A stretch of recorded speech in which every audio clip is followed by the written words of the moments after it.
Chapter 1 class 10th mathematics real numbers का ये last video है।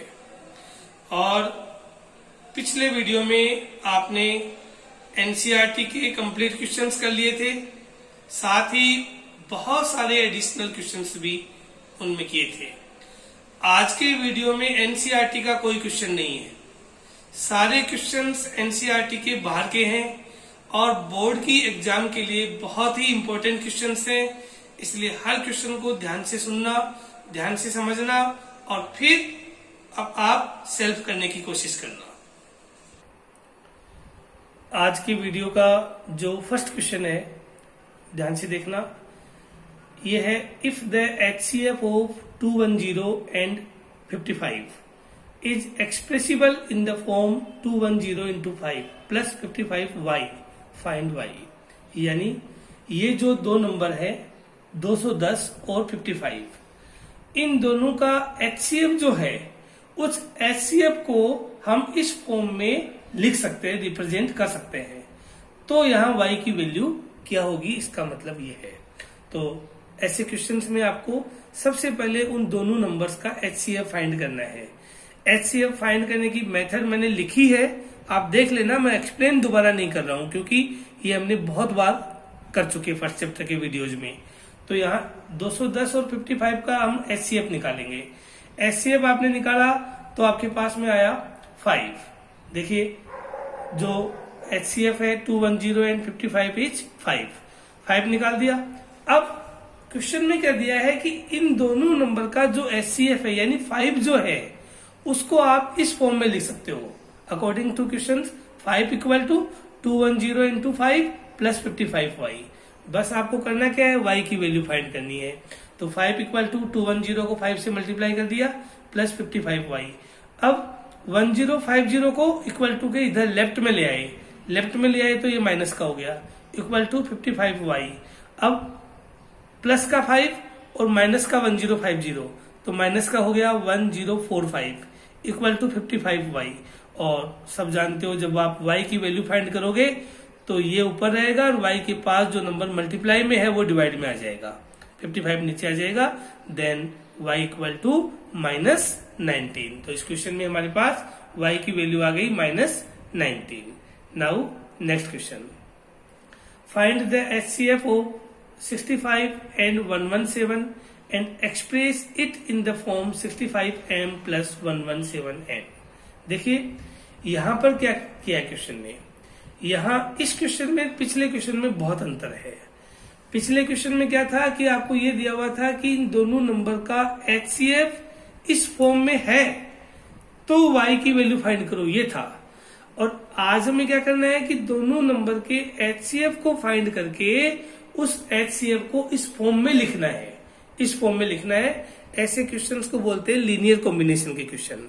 और लीनियर कॉम्बिनेशन इसकी बहुत ही एक अलग पार्ट है, आप ध्यान से देखेंगे और समझेंगे। सबसे पहले तो वही मेथड कि जो गिवन 2 नंबर्स हैं उनका HCF फाइंड करेंगे, वही यूक्लिड डिवीजन एल्गोरिथम मेथड से। ऐसे क्वेश्चंस में यानी जहां भी लीनियर कॉम्बिनेशन अप्लाई हो रही है वहां आपको प्राइम फैक्टर से HCF नहीं निकालना है। ऐसे क्वेश्चन में HCF केवल और केवल यूक्लिड्स एल्गोरिथम से ही आपको निकालना है। तो मैंने 117 और 65 का HCF निकाला, HCF आया 13। देखिए 117 इक्वल टू 65 इंटू 1 प्लस 52, फिर 65 इक्वल टू 52 इंटू 1 प्लस 13, फिर 52 इंटू 13 इंटू 4 प्लस 0। रिमाइंडर 0 कब आया, जब आपने 13 से डिवाइड किया, यानी लास्ट डिविजन क्या हुआ 13। इसका मतलब है HCF हो गया 13। अब आप जो आगे की बात है वो और भी ध्यान से सुनना। उस आगे की बात को बताने से पहले मैं आपको एक बात बताना चाह रहा हूं कि मान लीजिए मैं इस 65 के पास ये 52 इंटू 1 को मैं अगर लेफ्ट में ले आऊं तो इक्वल टू 13 बच जाएगा। यानी इस स्टेप में 13 की वैल्यू अगर फाइंड करनी हो तो 52 इंटू 1 को आप उधर ले जा करके माइनस का कर दोगे। सेम ऐसे ही इस स्टेप को देखो, अगर मुझे 52 की वैल्यू फाइंड करनी हो तो आपके पास क्या है 65 इंटू 1, आप क्या करोगे इसको 117 के पास में इधर ले आओगे लेफ्ट में, उसको माइनस का कर दोगे, -65 इंटू 1, तब 52 के इक्वल टू आपके पास में आ जाएगा। तो ये जो कंसेप्ट है यही चीज लीनियर कॉम्बिनेशन में अप्लाई करते समय आपके पास आएगी। लीनियर कॉम्बिनेशन में शो करते समय आप ध्यान से देखिए, लीनियर कॉम्बिनेशन में शो करते समय कैसे करते हैं। तो अब हमारे पास में सबसे पहले हम लिखेंगे जो हमारा HCF है वही लिखेंगे 13। अब आपके पास देखो 13 इक्वल टू, मैंने अभी भी आपको बताया था कि 13 की वैल्यू फाइंड करने के लिए आप क्या करेंगे, इस स्टेप को 52 इंटू 1 इस टर्म को आप इधर ला करके माइनस का कर दोगे तो आपके पास क्या हुआ 65 माइनस 52 इंटू 1, ये हो गया 13 की वैल्यू।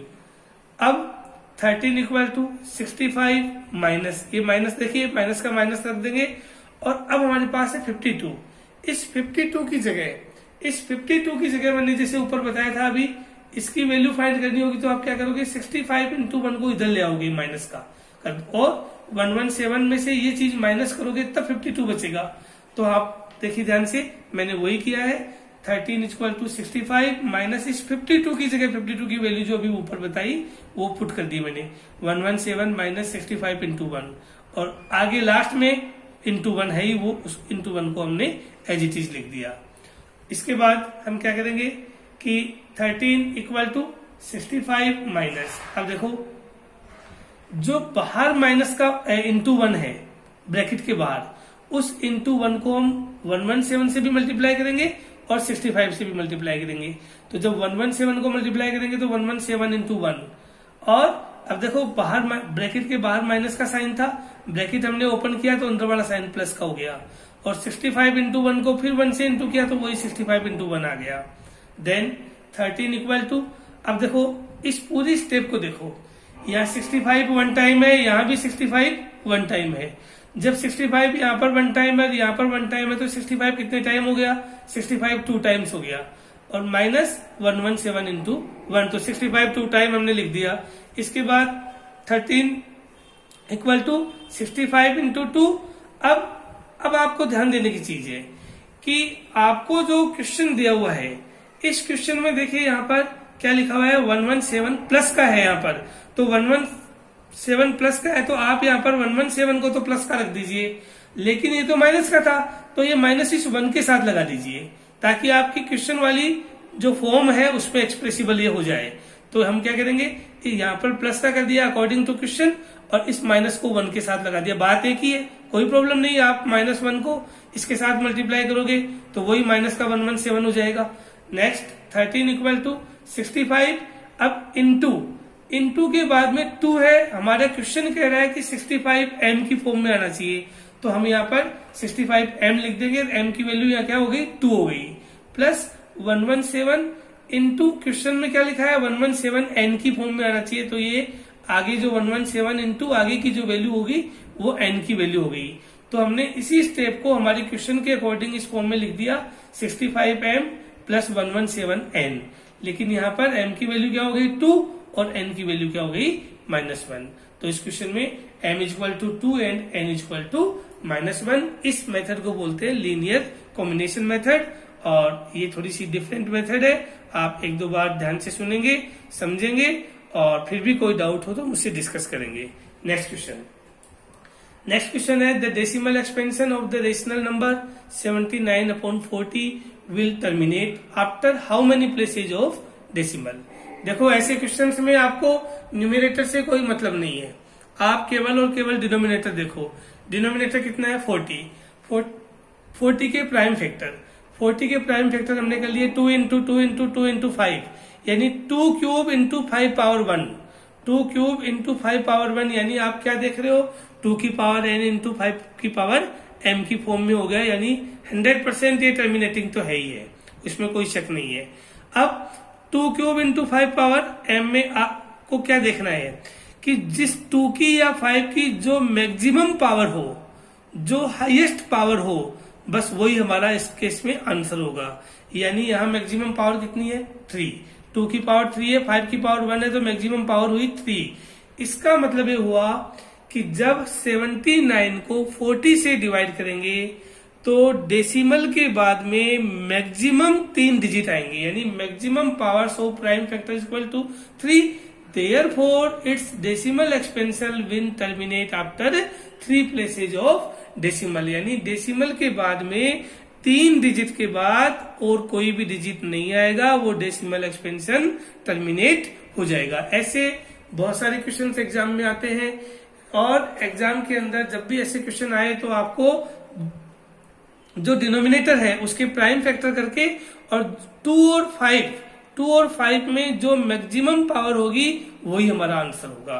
नेक्स्ट क्वेश्चन हमारे पास है जो पिछले साल बोर्ड के एग्जाम में आए हुए भी हैं, ध्यान से देखिए, अच्छे क्वेश्चन हैं। अब अगला क्वेश्चन हमारा है right weather 2√45 plus 3√20 upon 2√5 on simplification gives a rational or an irrational number। यानी इसको सिंप्लीफाई करो और जो सिंप्लीफाई करने पर वैल्यू हमारे पास में जो आएगी वो रेशनल होगी या इरेशनल, ये हमें बताना होगा। तो ध्यान से देखिए, बहुत इजी है, इंपॉर्टेंट है। 2 अब 45 के पार्ट्स कर दिए हमने, 45 के पार्ट्स कर दिए। इस टाइप के पार्ट्स करने कि एक का प्राइम फैक्टर, एक का स्क्वायर रूट होता हो और एक का नहीं होता हो, यानी एक परफेक्ट स्क्वायर हो और एक नॉन परफेक्ट स्क्वायर हो। तो 45 के पार्ट्स किए हमने 9 into 5 plus 3 as it is लिख दिया और 20 के पार्ट्स कर दिए 4 into 5, क्योंकि यहाँ 9 का रूट होता है, यहाँ 4 का रूट होता है, इसलिए अपॉन 2√5। 5 के ऐसे कोई पार्ट्स होते नहीं, इसलिए एज इट इज रख दिया। अब 2 into, अब ध्यान से देखिए, 9 का रूट होता है 3, तो हमने 3 बाहर ले लिया, लेकिन 5 का रूट नहीं होता है तो 5 के ऊपर रूट लगा दिया, प्लस 3 एज इट इज लिख दिया, इंटू 4 का रूट होता है 2, तो 2 हमने बाहर लिख लिया, और 5 का रूट नहीं होता तो 5 के ऊपर रूट लगा दिया, अपॉन 2√5। फिर इसी को देखो, 2 3 जा 6, तो ये हो गया 6√5, प्लस 3 2 जा 6, यानी ये भी हो गया 6√5 अपॉन 2√5। 6√5 plus 6√5 upon 2√5। अब सब जानते हो 6√5 में 6√5 ऐड करोगे तो कितना होगा 12√5, और जो 12√5 होगा और अपॉन में डिनोमिनेटर में क्या गया अपने पास 2√5। अब √5 से √5 कैंसिल हो गया और 2 6 या 12, तो हमारे पास इसकी वैल्यू क्या आई 6, और जब 6 वैल्यू आई तो सब आप लोगों को पता ही है 6 क्या है, एक रेशनल नंबर है, तो हमने लिख दिया which is a rational number. Now next question भी बहुत अच्छा क्वेश्चन है। Prove that if x and y are both odd positive integers then x² plus y² is even but not divisible by 4। यानी आपको बताना है कि x और y आपको क्वेश्चन में दिया है, दोनों ही ओड पॉजिटिव इंटीजर्स है, x भी और y भी, तो आपको x² प्लस y² ये आपको ये शो करना है कि ये इवन होगा और इसकी वैल्यू जो आएगी वो 4 से डिविजिबल नहीं होगी, ये हमें प्रूव करना है। ध्यान दीजिए, सबसे पहले यहाँ डिविजिबल बाय 4 की बात है और x और y दोनों को ओड पॉजिटिव इंटीजर्स लिए हैं। मैंने स्टार्टिंग के वीडियोज में आपको बताया था कि अगर कोई भी ओड पॉजिटिव इंटीजर है तो 2n+1 2n+3 इस फॉर्म में होगा, क्योंकि यहाँ पर डिविजिबल बाय 4 है, यानी डिविजर 4 है और डिवाइजर 4 है, इसका मतलब रिमाइंडर 0 हो सकता है, 1 हो सकता है, 2 हो सकता है, 3 हो सकता है, लेकिन ये 0 2 वाली केस नहीं लेंगे क्योंकि वो इवन वैल्यूज है, और इवन वैल्यूज है तो हम क्या करेंगे, x की वैल्यू हमने मान ली 2n+1 और y की वैल्यू हमने मान ली 2m+1। एक में n ले लिया, एक में m ले लिया, दोनों ओड है तो 1 वाला केस ही ले लिया हमने, है ना। x and y are odd positive integers. अब according to question x² plus y², इसकी वैल्यू निकालनी है हमें। x² plus y² equal to, तो यहाँ हमने जो x की वैल्यू माननी वो लिख दी, इसका होल स्क्वायर, प्लस ये y की वैल्यू है उसका होल स्क्वायर। अब इसको a प्लस बी के होल स्क्वायर से ओपन कर लिया और इसे भी a प्लस बी के होल स्क्वायर से ओपन कर लिया, और ओपन करके हमने क्या देखा यहाँ पर कि हमारे पास स्टेप आ गई ये 4n² plus 4n plus 1 plus 4m² plus 4m plus 1। यहाँ हम स्क्वायर वाले को एक साथ लिख दो, पावर 1 वाले को एक साथ लिख दो और कांस्टेंट टर्म को एक साथ लिख दो, तो 4n² प्लस 4m² एक साथ लिख दिया, फिर 4n प्लस 4m एक साथ लिख दिया, और 1 और 1 कितने होते हैं 2, ये प्लस का 2 एक साथ लिख दिया। अब आप क्या देखेंगे, स्टार्टिंग की जो 4 टर्म्स हैं इन चारों में 4 कॉमन आ रहा है, तो 4 हमने कॉमन लिया। कॉमन लेने के बाद हमारे पास क्या बचा, n² plus m² plus n plus m और लास्ट में क्या बच गया +2। देन 4, अब जो ब्रैकेट के अंदर जो बचा उस पूरे को आप q मान लीजिए, q मान लीजिए, कोई भी आप यहाँ ले सकते हो, q मान, हमने q ले लिया तो 4q + 2, 4q + 2 है। अब यहाँ पर हमने आगे लिख दिया कि n² + m² + n + m को हमने q मान लिया है। अब देखिए हमारे पास x² + y² किस फॉर्म में आ गया, 4q + 2 की फॉर्म में आ गया। अब जब 4q + 2 की फॉर्म में आ गया तो आप यहाँ देखिए सबसे बड़ी बात यह है कि इन दोनों में भी कॉमन आ रहा है 2, इन दोनों में 2 अगर कॉमन है तो 2 कॉमन ले लीजिए। 2 कॉमन लेने के बाद में क्या बचा, 2q + 1 बचा। और आप क्या देख रहे हो, 2 से मल्टीप्लाई हो रहा है। सब जानते हो कि अगर 2 से किसी भी नंबर को मल्टीप्लाई करे तो वो इवन वैल्यूज आ जाती है। इसका मतलब हुआ कि x² + y² की जो फाइनल वैल्यू है 100% वो इवन है। क्यों है, क्योंकि यार 2 से मल्टीप्लाई हो रहा है। 2 से मैंने अभी बताया कोई भी नंबर को मल्टीप्लाई करो, चाहे ओड को करो चाहे इवन को करो, वैल्यू इवन आती है। तो ये इसका मतलब इसकी ये वैल्यू इवन है, पहली बात। दूसरी बात आप यहाँ पर क्या देख रहे हो कि x² + y² की जो वैल्यू है उस 4q + 2, इसमें रिमाइंडर 2 बच रहा है। 4 से डिवाइड करने पर रिमाइंडर 2 बच रहा है। इसका मतलब ये 4 से पूरा डिवाइड नहीं हो रहा है, क्योंकि अगर यहाँ केवल 4q बचता, +0 होता या प्लस में कुछ नहीं होता तो अपन 0 मान लेते, तो उस केस में हम मानते कि ये 4 से डिविजिबल होता। लेकिन यहाँ रिमाइंडर 2 बच रहा है, it means is not divisible by 4। तो अपन लिख सकते हैं so it is even and x² + y² leaves a remainder 2 on dividing by 4, hence x² + y² is not divisible by 4. Next question. If n is an odd positive integer, show that n² - 1 is divisible by 8. यानी n कोई भी क्या है, odd positive integer है और आपको ये show करना है कि n² - 1 की जो वैल्यू आएगी वो 8 से डिविजिबल होगी। ये हमें शो करना है, बहुत ही इजी चीज है। अब ध्यान देखिए, सबसे पहले we know that an odd positive integer n is of the form 4q + 1 और 4q + 3, 4 सम इंटीजर क्यों, सब जानते हो। या 8 से डिविजिबल की बात है तो 4 वाला केस ले सकते हो आप, डिविजिबल 4 ले सकते हो, डिविजर जो है वो 4 ले सकते हो। 4 अगर डिविजन लेंगे तो ओड वाली केस केवल 2 केस होंगे, 1 वाला, रिमाइंडर 1 वाला, रिमाइंडर 3 वाला। ये 2 चीज हमने मान ली कि 4q + 1 और 4q + 3 ये हमारे ओड पॉजिटिव इंटीजर्स है, इस फॉर्म में है। सबसे पहले केस 1, n = 4q + 1, ये हमने केस लिया। तो हमारे पास अकॉर्डिंग टू क्वेश्चन n² - 1 की वैल्यू चाहिए हमें, तो n² - 1 की, तो ये n² हो गया -1। इसे ओपन करेंगे a + b के होल स्क्वायर से, जब a + b के होल स्क्वायर से ओपन करेंगे तो ये आ जाएगा, फिर देन -1 लिख दिया हमने। इसको जब सॉल्व करेंगे तो -1 + 1 कैंसिल हो गया, 16q² + 8q आ गया। अब 16q² + 8q में 8q कॉमन ले लिया, 8q कॉमन लिया तो हमारे पास 2q + 1 है। अब 8q कॉमन ले लिया तो आप जानते हो ये 8 से तो पूरा डिविजिबल है ही, क्योंकि 8 से आप इसको पूरा डिवाइड कर सकते हो, तो which is clearly divisible by 8। ये पहला केस। दूसरे केस में क्या है, n = 4q + 3। n = 4q + 3 में आप देखिए क्या देखेंगे, n = 4q + 3 के अंदर आपके पास n² - 1 की वैल्यू क्या हो जाएगी, 4q + 3 का होल स्क्वायर -1। देन n² - 1 = इसे हमने a + b के होल स्क्वायर से ओपन किया, देन -1, और फिर इस 9 में से -1 किया तो क्या बचा 8, और बाकी टर्म्स को हम एज इट इज पुट कर दिया। इन तीनों में कॉमन क्या आ रहा है, 8 कॉमन आ रहा है। 8 हमने कॉमन लिया, जब 8 कॉमन लिया तो हमारे पास ये चीज बची। अब 8 कॉमन लिया तो आपको पता ही है कि 8 से तो इसको डिवाइड कर ही सकते हैं, तो which is divisible by 8। Hence we can show that, या we can say that n² - 1 is divisible by 8। इसकी आप प्रैक्टिस करना, नहीं समझ में आए एक बार और देखना इसको, फिर भी नहीं आए मुझसे डिस्कस करना। Thank you.